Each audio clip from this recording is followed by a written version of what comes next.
Roma empezó siendo una pequeña república y se convirtió a lo largo de más de 600 años en el mayor imperio que jamás se haya conocido.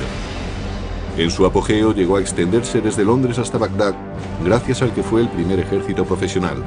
De esta forma, se convirtió en el modelo de la civilización occidental. Sin embargo, cuando el imperio comenzó a tambalearse, se derrumbó a una velocidad vertiginosa. El poderío de Roma solo tardaría 100 años en desvanecerse como el humo, barrido por las invasiones de los bárbaros. ¿Cómo ocurrió algo así? El Imperio Romano, la primera guerra bárbara.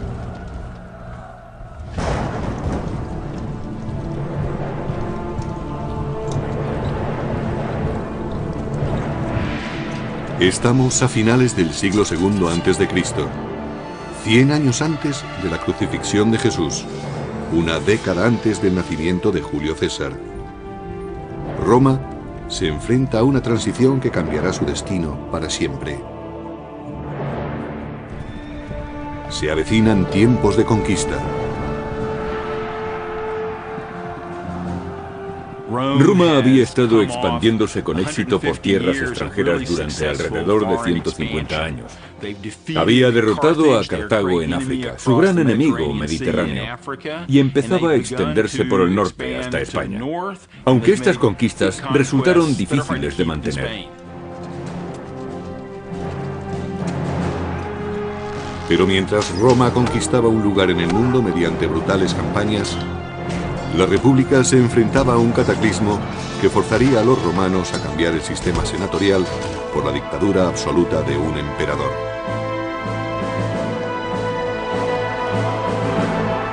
Todo empezó con la primera guerra con los bárbaros. En el año 113 a.C., Roma era dueña absoluta del Mediterráneo, pero junto con los territorios conquistados aparecieron nuevos enemigos. Los romanos sabían que había otras gentes más allá, especialmente al norte, y que eran incluso más temibles que los ejércitos que habían derrotado anteriormente. Les preocupaba que aquellas gentes invadieran Roma. Más allá de las fronteras romanas, los soldados se enfrentaban a una clase desconocida de guerreros. Los llamaban bárbaros, una palabra que significaba extranjero y rudo. Cualquiera que no siguiera las costumbres ni hablara las lenguas clásicas latín o griego era considerado alguien diferente, un bárbaro. Para los romanos estas gentes eran inferiores porque eran mucho menos civilizados que ellos. Solo la escarpada cordillera de los Alpes mantenía a raya a los bárbaros del norte. Desde el punto de vista de los romanos, la cordillera de los Alpes al norte de Italia era la barrera que los mantenía separados de las invasiones. Pero los romanos no controlaban aquella barrera.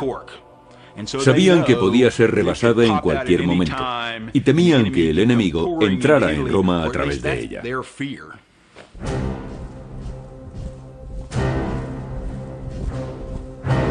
El ejército de Roma hacía guardia contra la amenaza de los bárbaros. Este ejército era una milicia de voluntarios orgullosa de su disciplina, de su entrenamiento y de sus armas. Los soldados romanos de a pie llevaban armadura de metal y cuero, un casco y algo para proteger el pecho. En conjunto, la armadura pesaría entre 25 y 30 kilos, la mitad de su peso corporal. El peso de las conquistas de Roma descansaba sobre los hombros de guerreros endurecidos en combate. Pero en la capital, eran los miembros del gobierno los que recolectaban los beneficios.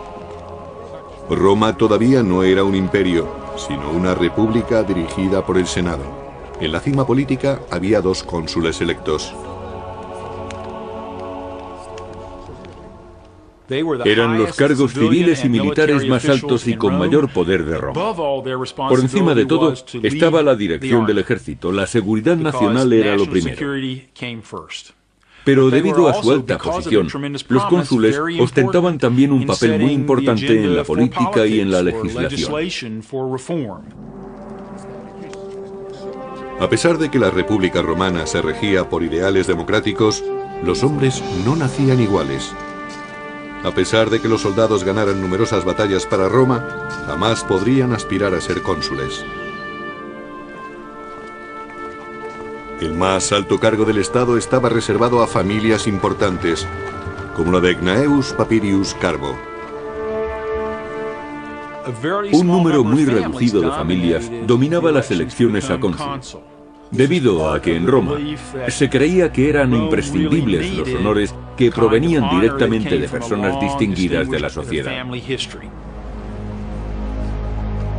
Al expandirse Roma, los honores dejaron de basarse en el mérito para hacerlo en el dinero. Lo que ocurrió fue que conforme Roma iba conquistando más territorios, más riquezas había en las ciudades del imperio.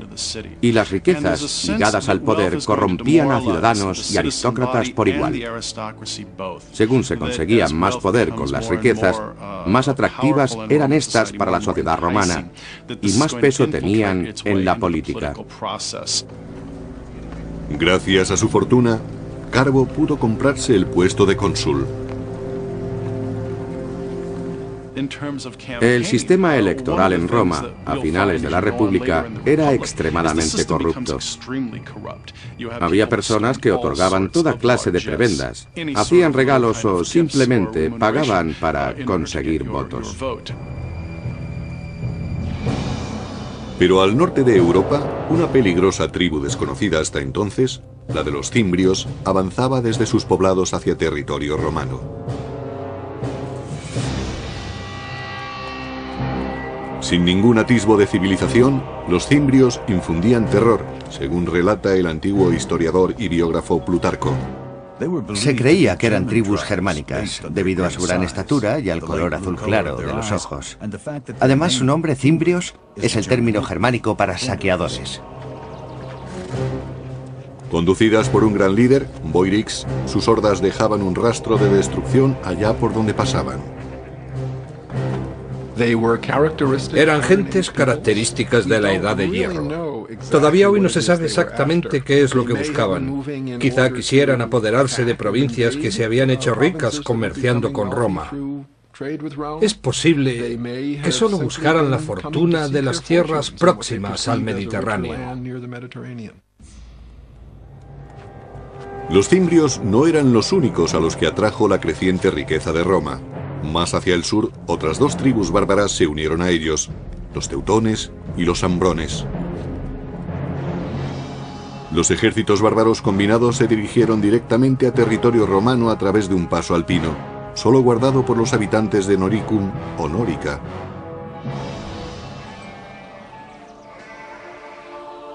Aunque Nórica no era territorio romano, su proximidad hacía que su gente estuviera fuertemente ligada a la República Romana.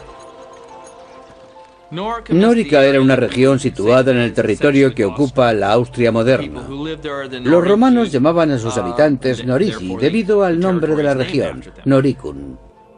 Los Norici controlaban los pasos alpinos.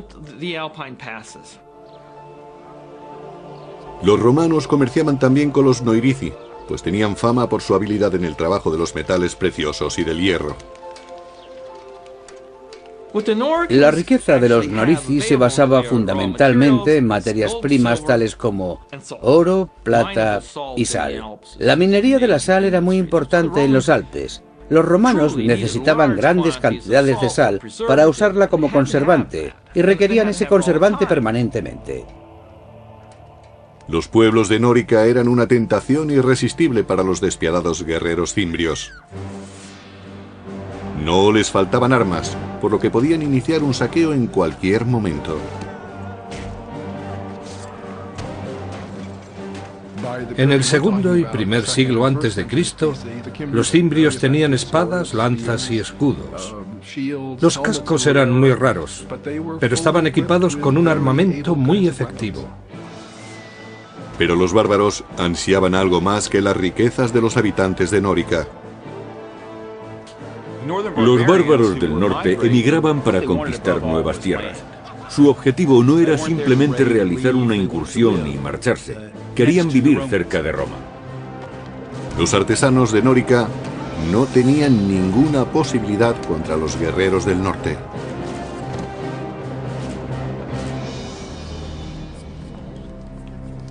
Los Norici enviaron un emisario a sus aliados del Senado romano pidiendo ayuda contra los sanguinarios invasores cimbrios.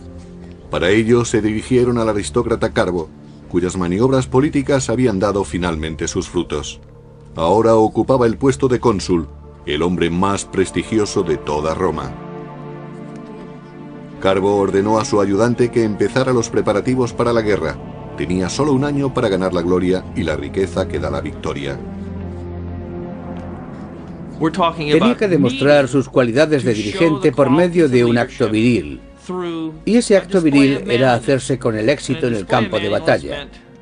Los generales no solo cosechaban para ellos y sus familias, sino para todos los que les seguían.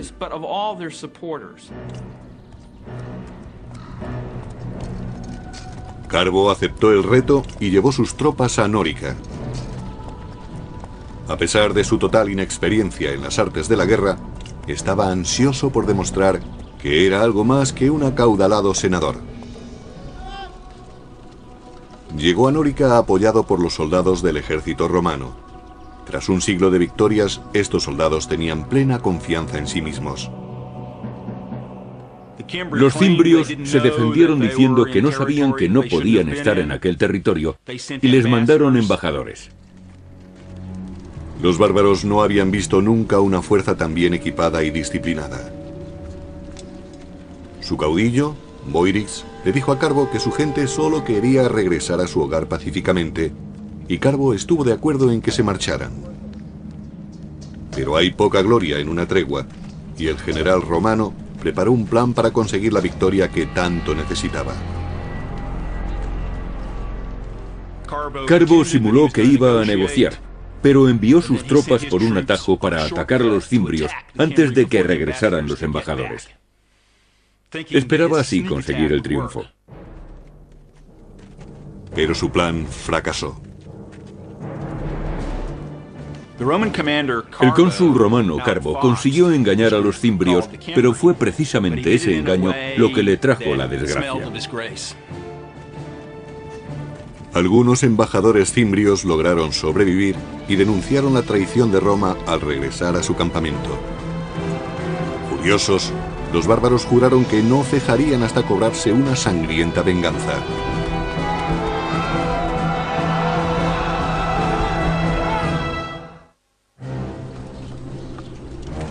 En 113 a.C., el general romano Carbo parlamentó en busca de paz con unos violentos bárbaros, los cimbrios, pero finalmente se retractó y asesinó a sus embajadores.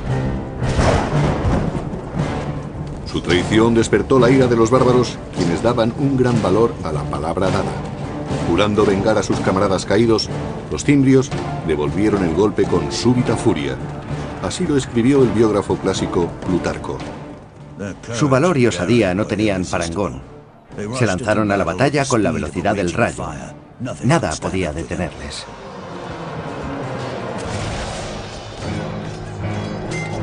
Conducidos por dos caudillos, Boirix de los cimbrios y Teutobocus de los teutones, los bárbaros avanzaron en oleadas incontenibles. Por la arqueología sabemos que disponían de buenas armas, tan buenas como las de los romanos. Hoy sabemos que estaban organizados militarmente, es decir, que la infantería estaba dirigida por oficiales, pero los romanos no se dieron cuenta de ello hasta que fue demasiado tarde. Carbo se encontró repentinamente desprovisto de las comodidades y privilegios de la vida política de Roma.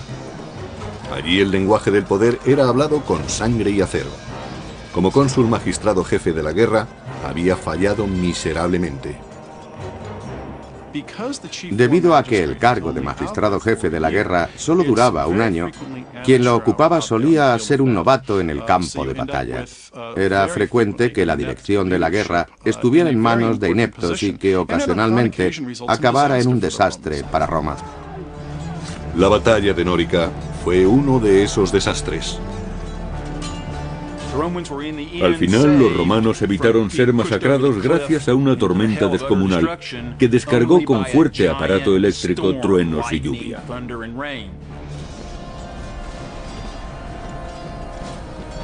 Derribado de su caballo, Carbo trató de huir de aquel caos de muerte.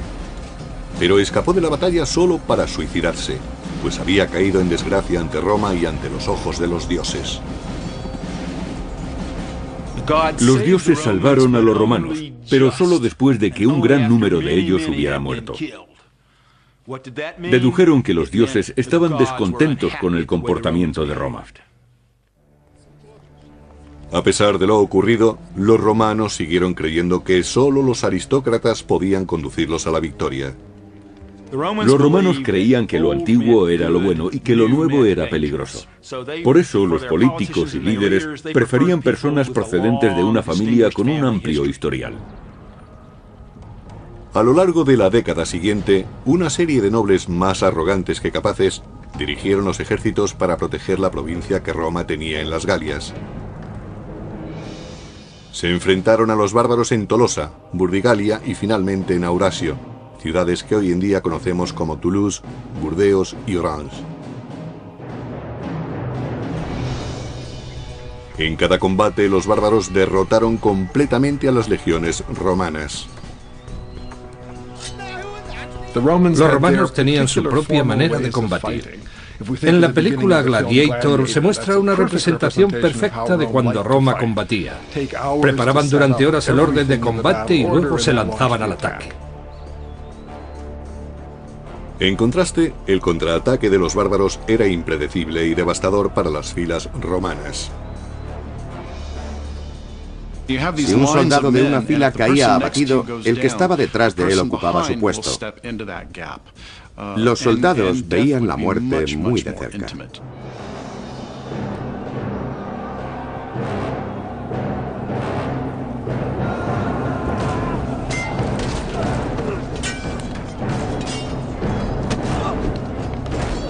Los tributos de sangre fueron asombrosos. Solo en Aurasio fueron masacrados 80.000 romanos en una tarde. Cuando un ejército pierde cohesión, sus hombres pasan a ser peces en un estanque. Se les captura fácilmente desde cualquier esquina. Cuando cae un flanco, los vencedores matan a los enemigos uno a uno, sin correr ellos ningún riesgo. Lo que en principio era una batalla organizada, pasa a ser una ejecución en masa.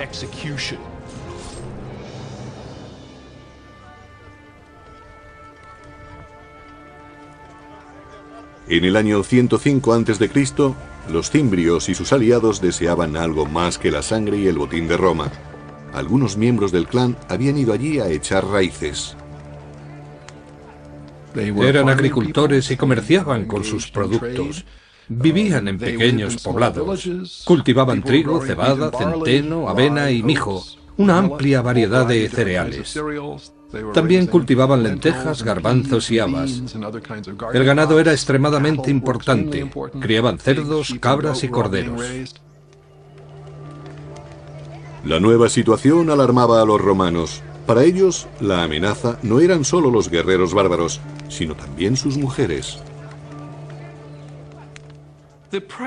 La presencia de las mujeres indicaba a los romanos que los invasores habían llegado para asentarse.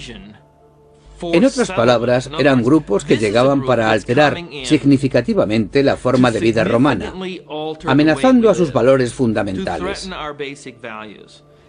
Si solo fuera una incursión, no serían más que un grupo de jóvenes a los que podrían manejar fácilmente. Pero si traían a sus mujeres, se trataba de un fenómeno migratorio para establecerse que requería una solución más firme y a largo plazo. Se necesitaba un general que pudiera derrotar a los bárbaros de una vez por todas. El héroe que Roma buscaba desesperadamente emergió en otra frontera problemática a unos 1500 kilómetros, en Numidia, parte de la Argelia actual. Durante 8 largos años, los romanos solo habían experimentado derrotas, hasta ahora. El nombre del Salvador era Mario. Con arrojo e inteligencia aplastó a los ejércitos numidios del pérfido rey Yugurta.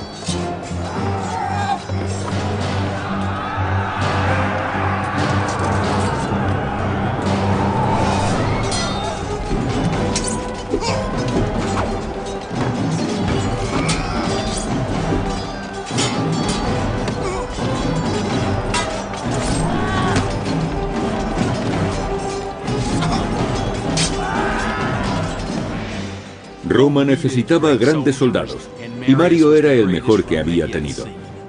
Era un gran jefe, sabía elegir el momento y lugar adecuados para presentar combate y cómo ganarse la lealtad y el afecto de sus soldados.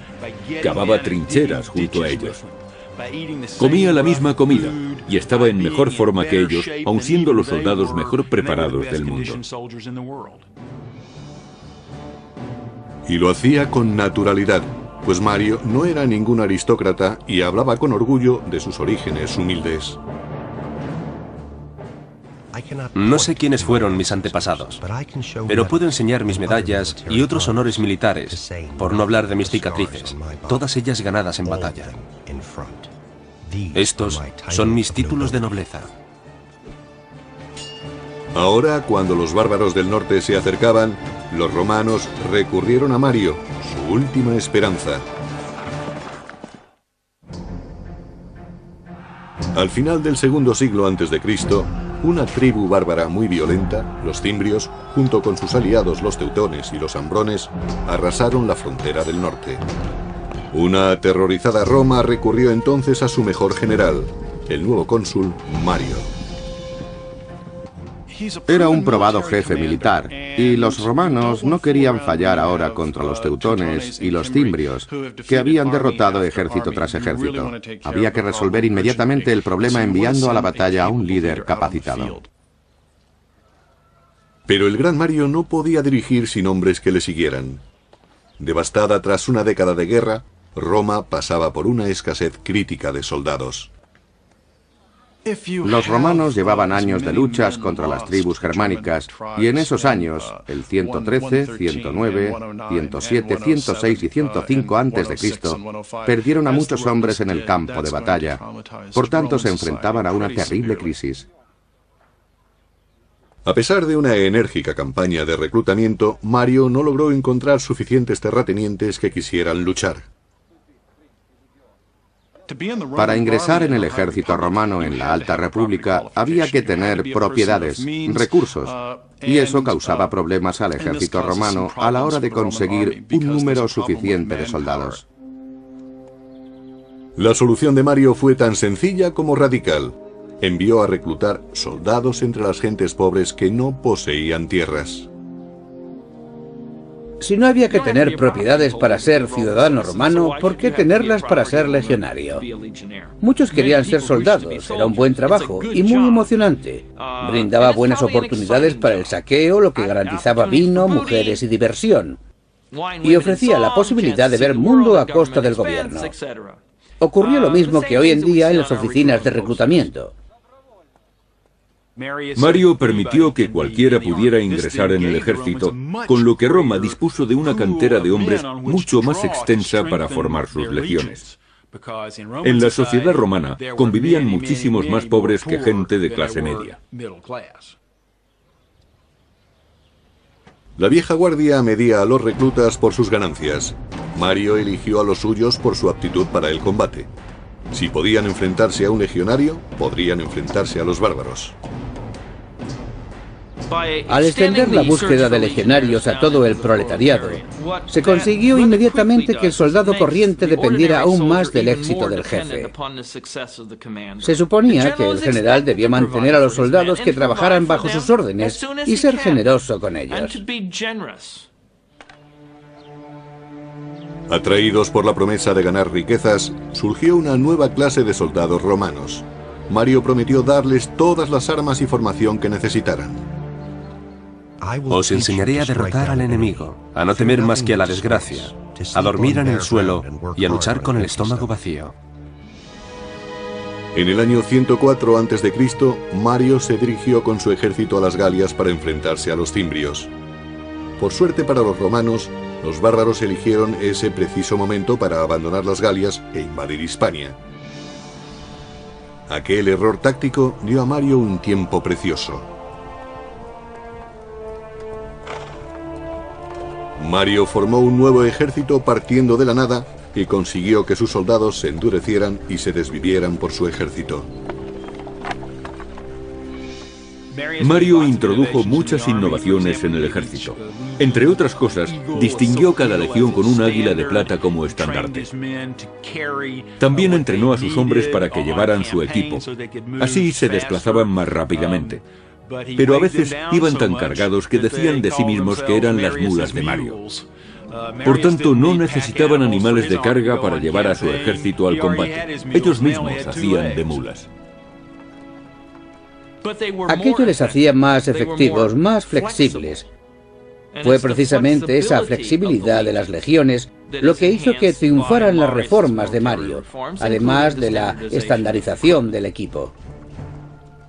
Bien equipados y unificados en espíritu, los soldados de Mario estaban listos para luchar, pero aún no habían sido probados en combate.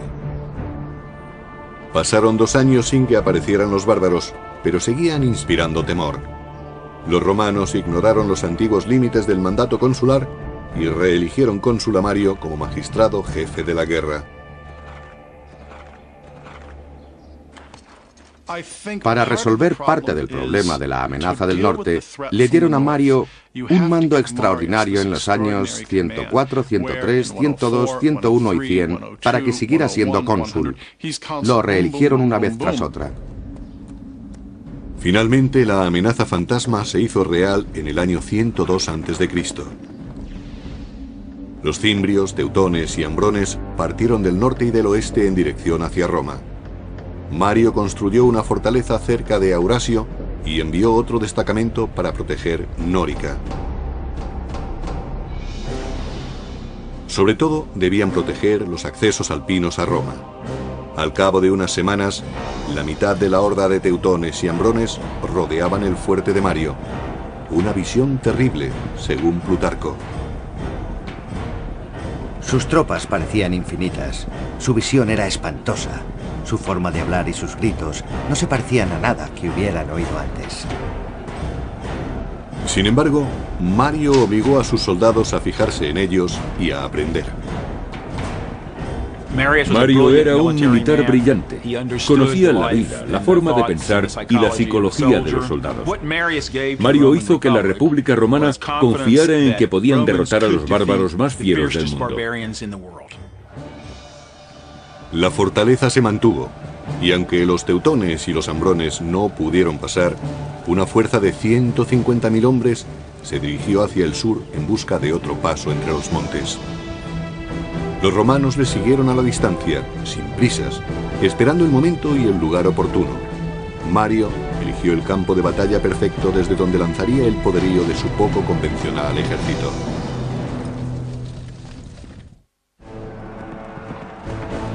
En el año 102 a.C., miles de bárbaros se dirigían a Roma. El gran general romano Mario persiguió a los teutones y ambrones mientras trataban de encontrar un paso entre los Alpes. Trasladó a sus soldados desde su fortaleza de Aurasio a Aquae-Sextiae, la actual Aix-en-Provence de Francia. Allí, Mario ordenó a sus hombres que acamparan, tras elegir cuidadosamente su posición. El campamento romano era una pieza singular de su maquinaria militar. Preferentemente debía estar situado en un alto para observar las maniobras del enemigo. Tenía forma de cuadrícula y estaba rodeado de un foso profundo con un terraplén que conducía directamente a él, conocido como Ager. Todos tenían una misión que cumplir.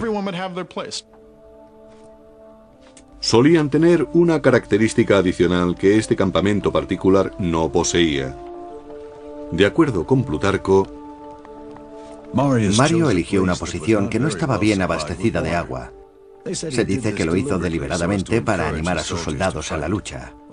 Cuando se quejaban de que tenían sed, Mario les señalaba un río cercano al campamento bárbaro y les decía: allí tenéis agua para beber, pero hay que pagarla con sangre. A las orillas del Ródano, asentados en dos grandes campamentos, los ambrones y los teutones tenían toda el agua que querían para beber. Convencidos de que los romanos no eran problema para ellos, los ambrones se entregaron a los festejos.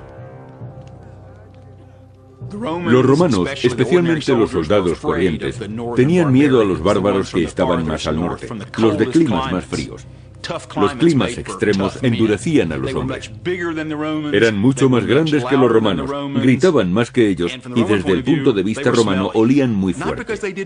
No porque no se bañaran, que probablemente lo hacían más que los romanos, sino porque se rociaban con grasa de oso. Los romanos utilizaban aceite de oliva.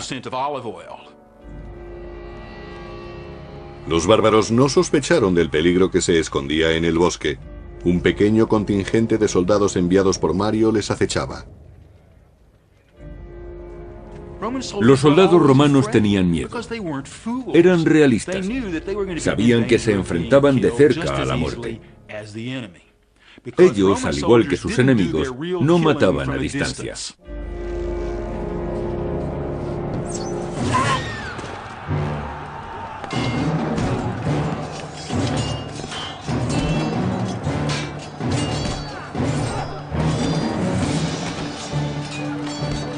Las mulas de Mario se lanzaron al ataque, pero los bárbaros acudieron rápidamente en masa para contraatacar. Cuando la derrota parecía cernirse sobre los romanos, Mario mandó refuerzos. Los romanos empujaron a los ambrones hacia su campamento, donde la batalla tomó un extraño rumbo. Así lo explicaba Plutarco. Aparecieron mujeres armadas con espadas y hachas, profiriendo los gritos más horribles. Se lanzaron al combate, y aunque sus cuerpos resultaran acuchillados, seguían luchando hasta el final con un espíritu inquebrantable. Las mujeres bárbaras siempre iban al campo de batalla. Algunas veces, en vez de luchar, empujaban los carros detrás de los hombres. Para impedir que se retiraran, los bloqueaban. Las mujeres tenían tal sentido del honor y de la libertad que creían que era mejor morir luchando que escapar.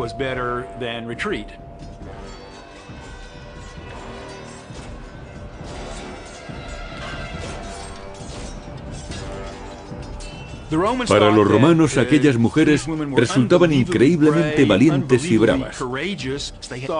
Creían que los bárbaros aceptaban los mayores riesgos al traer a sus familias al campo de batalla.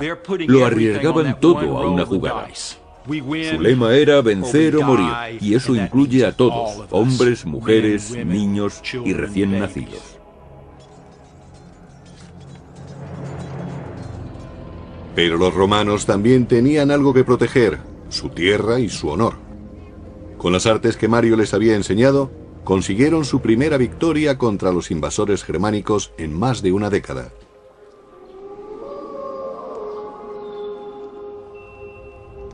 En su campamento, Mario se preparaba para el ataque de represalia que sin duda lanzaría Teutobochus, rey de los teutones. En Aquae Sextiae se enfrentó a una situación táctica realmente difícil. Como de costumbre, el enemigo era muy superior a los romanos, pero Mario supo elegir el momento y el lugar adecuados. Por eso escogió el terreno con sumo cuidado. Mario dispuso una trampa con Claudio Marcelo, un capitán de su confianza. Marcelo y otros 3000 hombres entraron en los bosques por detrás del campamento teutón y se mantuvieron allí escondidos hasta que empezó el combate. Según Plutarco, los bárbaros cargaron colina arriba contra el campamento romano tal y como había previsto Mario, y allí se encontraron con una muralla de espadas. El mismo Mario peleó en primera fila, poniendo en práctica las órdenes que daba a sus soldados. Estaba tan bien entrenado como el que más, pero su osadía sobrepasaba a la de cualquiera. Esta batalla era la prueba de fuego para las tácticas de Mario. Había conseguido que sus soldados fueran lo suficientemente fuertes para permanecer en pie con toda su armadura y seguir en su puesto manteniendo la disciplina, incluso cuando el enemigo atacaba con fiereza. A continuación, se lanzaban contra ellos con sus espadas a modo de cuña móvil que caía de la colina despedazando las tropas enemigas. Cuando Mario y sus hombres forzaron a retirarse a los bárbaros, Marcelo y sus cohortes salieron del bosque. Peleando juntos hicieron que se desvaneciera cualquier esperanza de retirada del rey Teotobocus y sus guerreros. El número de bajas era incalculable. Los romanos masacraron más de 100.000 teutones. El resto pasaron a ser esclavos, botín de guerra que haría ricos a las mulas de Mario y a sus ayudantes. Se preocupaba no solo de sus soldados, sino también era muy generoso con los romanos de todas las clases sociales. Mario, al monopolizar el poder desde las alturas, se convirtió en un ejemplo a seguir, incluso para la clase senatorial. Animados por la fiebre bárbara, los romanos eligieron de nuevo a Mario para el puesto más importante de Roma. Sería cónsul durante un quinto periodo, algo que no tenía precedentes. Tenían tanto miedo de que los bárbaros cruzaran los pasos de los Alpes no controlados por los romanos y que destruyeran y saquearan Roma, que la política fue dejada a un lado. Pero Roma no estaba a salvo aún. Mario había derrotado solo la mitad de las hordas bárbaras. Los cimbrios, los más temibles, todavía acampaban por su cuenta. Mientras Mario estaba en Roma, los cimbrios rebasaron las fortificaciones en Nórica. El enemigo había traspasado al fin las fronteras de Roma y cabalgaba por la llanura del Po. Pero solo un hombre tenía el valor y la inteligencia necesarias para resolver esta nueva crisis, el cónsul Mario. En el año 102 a.C., las mulas de Mario masacraron la violenta tribu de los teutones en el sur de las Galias, destruyendo la mitad de la fuerza bárbara. Pero entonces la tribu de los cimbrios cruzó los Alpes austríacos. Desde Roma, Mario se dirigió rápidamente a la llanura del Po, jurando eliminar a los bárbaros para siempre. Cuando Mario llegó al campamento romano, los cimbrios mandaron un mensajero. No querían atacarles, sino presentar una demanda. Los cimbrios dijeron a Mario que no querían pelea. Estaban allí porque deseaban tierras, como las que había recibido su tribu vecina al otro lado de los montes de Francia. Al parecer, los cimbrios no sabían nada de la derrota de sus camaradas teutones. Entonces Mario, con una sonrisa sarcástica, les dijo: no tenéis que preocuparos. Vuestros hermanos ya tienen sus tierras, y estamos deseosos de daros las mismas tierras a vosotros. Con eso quería decir que les darían una fosa. Incrédulos, los cimbrios pidieron pruebas. Así lo explicaba Plutarco.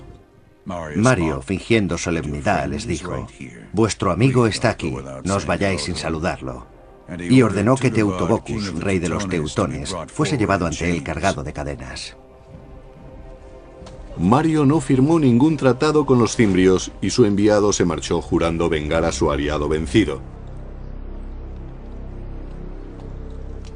A pesar de la reciente victoria de Mario contra los bárbaros, los romanos seguían en franca inferioridad numérica frente a los guerreros del norte. Con una batalla en perspectiva, el gran general ordenó sacrificar un animal. Los romanos siempre hacían un sacrificio antes de entrar en combate, para saber si los dioses estaban de acuerdo con su plan bélico. Eso no garantizaba la victoria, pero les daba esperanzas. Los romanos creían seriamente en los presagios. La fe de los romanos era su escudo frente a la abrumadora superioridad del enemigo. Al término del siguiente día se produciría un sacrificio de sangre y esa sangre estaría en manos de los dioses. Mario examinó las entrañas del carnero buscando un signo y encontró que los cielos le favorecían.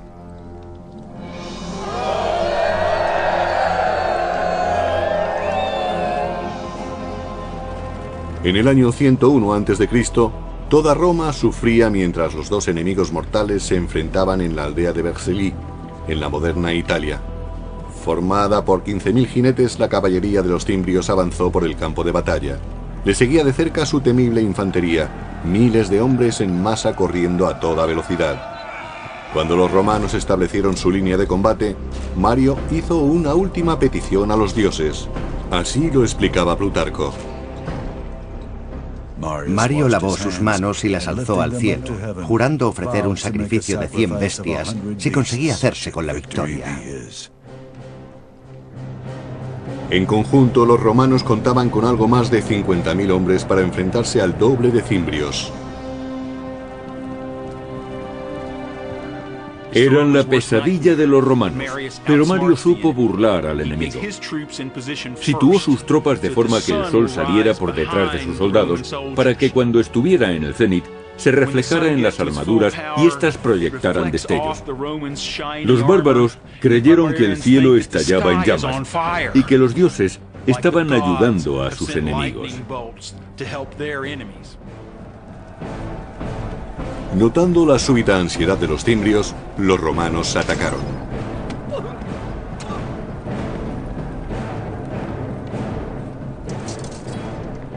Los romanos tenían honderos y arqueros, pero la infantería era su principal fuerza de combate. Eran hombres que no flaqueaban ni al ver la sangre ni al escuchar los gemidos de los que morían. No podían saber a quién tenían detrás o a su lado porque llevaban casco. Apenas si podían ver lo que tenían por delante. Necesitaban un valor y una voluntad extraordinarios para sobreponerse al miedo. En Vercelli, los romanos mataron a 120.000 cimbrios y, lo que es más importante, acabaron con los temores que habían amenazado a Roma durante 13 años.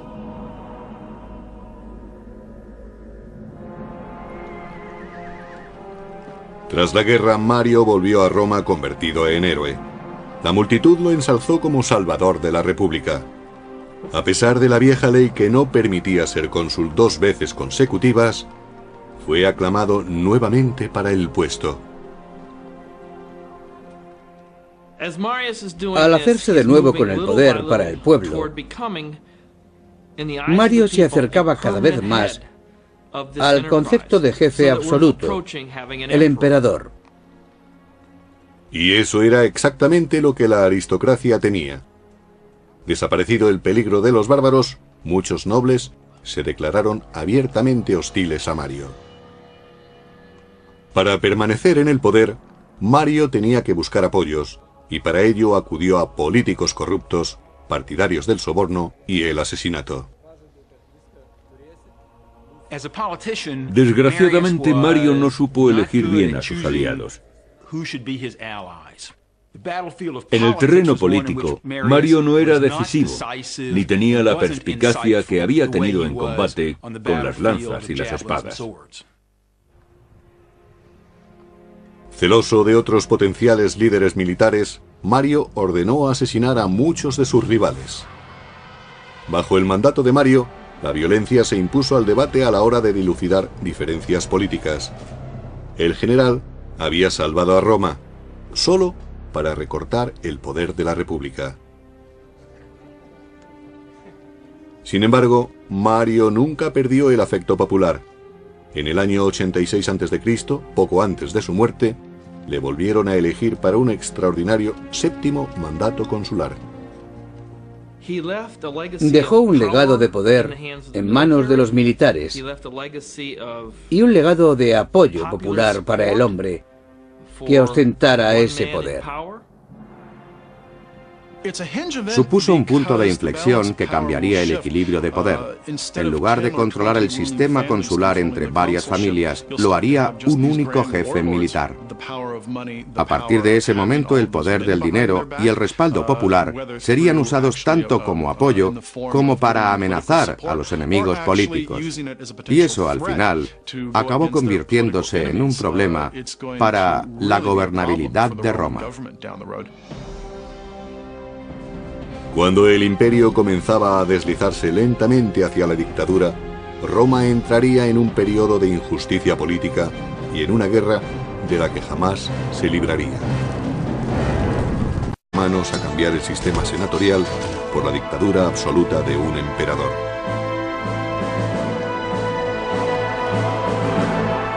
Todo empezó con la primera guerra con los bárbaros.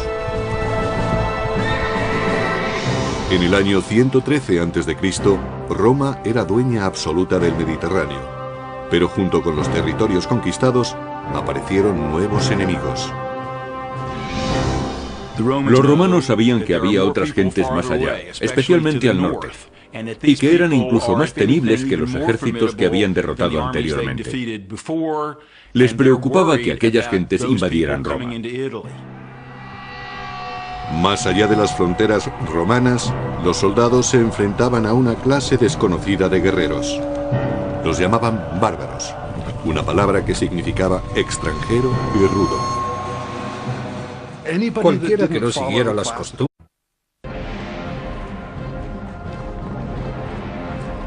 Roma empezó siendo una pequeña república y se convirtió a lo largo de más de 600 años en el mayor imperio que jamás se haya conocido. En su apogeo llegó a extenderse desde Londres hasta Bagdad, gracias al que fue el primer ejército profesional. De esta forma, se convirtió en el modelo de la civilización occidental. Sin embargo, cuando el imperio comenzó a tambalearse, se derrumbó a una velocidad vertiginosa. El poderío de Roma solo tardaría 100 años en desvanecerse como el humo, barrido por las invasiones de los bárbaros. ¿Cómo ocurrió algo así? El Imperio Romano, la primera guerra bárbara.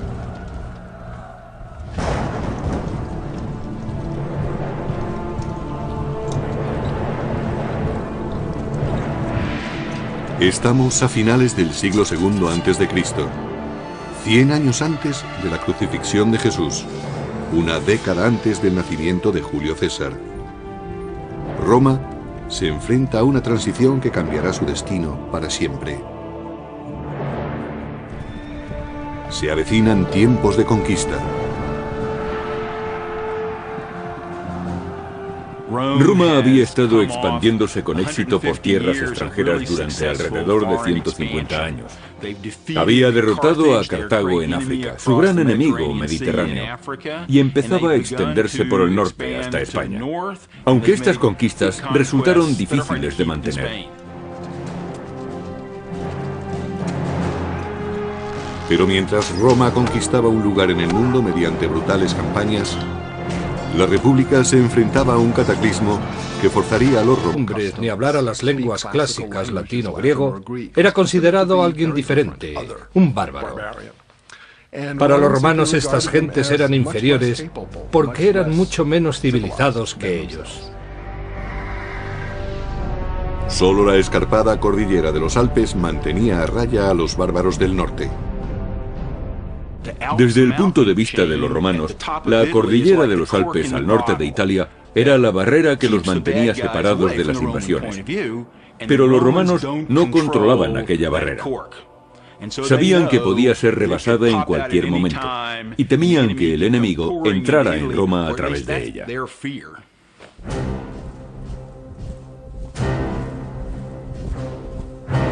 El ejército de Roma hacía guardia contra la amenaza de los bárbaros. Este ejército era una milicia de voluntarios orgullosa de su disciplina, de su entrenamiento y de sus armas. Los soldados romanos de a pie llevaban armadura de metal y cuero, un casco y algo para proteger el pecho.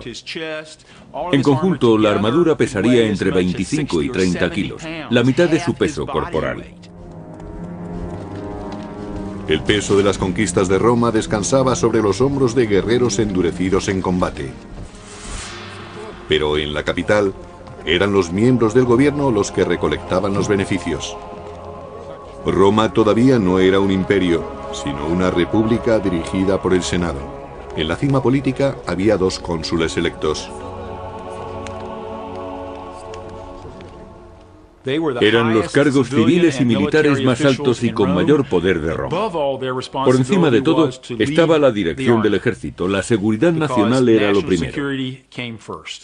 Pero debido a su alta posición, los cónsules ostentaban